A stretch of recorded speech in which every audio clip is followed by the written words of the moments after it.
Arestado ang isang lalaki matapos mang-hold up ng taxi kasama ang isa pang kasabwat sa Maynila. Depensa naman ng suspect, hindi niya alam na magdedeklara ng hold up ang kasamahan niya. Nasa frontline ng balitang yan, si Dave Abuel. Napaupo na lang sa ilalim ng puno ang lalaking yan nang arestuhin ng pinagsamang pwersa ng mga pulis ermita at Manila District Traffic Enforcement Unit sa Maynila. Kinilala ang lalaking si alias June na nang-hold up umano ng taxi. May kasama pa raw ang suspect pero hinahanap pa. Base sa investigasyon, sumakay sa Parañaque ang dalawa at nang makarating sa Intramuros, bigla na lang daw nagdeklara ng hold up. Nakuhaan ko ng more or less mga 4,000 piso. Bigla na lang lumabas ng taxi yung dalawang suspect at saka tumakbo ng magkahiwalay na direksyon. Buti na lang may nagpapatrolyang mga pulis sa lugar, kaya nahuli ang isa sa mga suspect.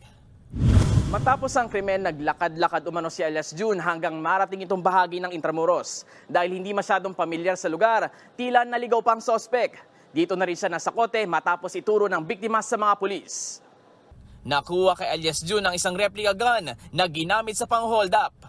Depensa naman ni June, bibili lang dapat sila ng t-shirt sa Quiapo. Pero laking gulat niya nang magdeklara ng hold up ang kasama niya. Hindi ba sir naisipan na bumili na lang ng t-shirt sa malapit?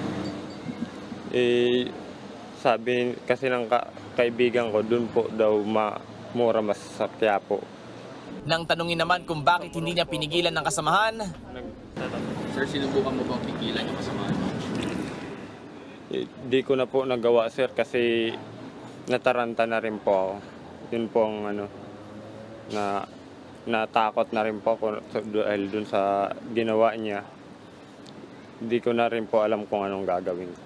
Sana ibalik na lang niya yun. Kasi ako yung nagdudusa sa ginawa niyang hindi ko naman kasalanan. patuloy ang operasyon para matunton ang kasabwat ni alias June. Maharap silang dalawa sa reklamong robbery hold-up at paglabag sa Comprehensive Law on Firearms and Ammunition. Nagbabalita mula sa frontline, Dave Abuel, News 5. Mga kapatid, Maui David po. Simula ng inyong araw na may alam at may pakialam sa mga may init at umaaksyong balita sa bansa. Para maging una sa balitaan, mag-subscribe at mag-follow sa social media pages ng News 5.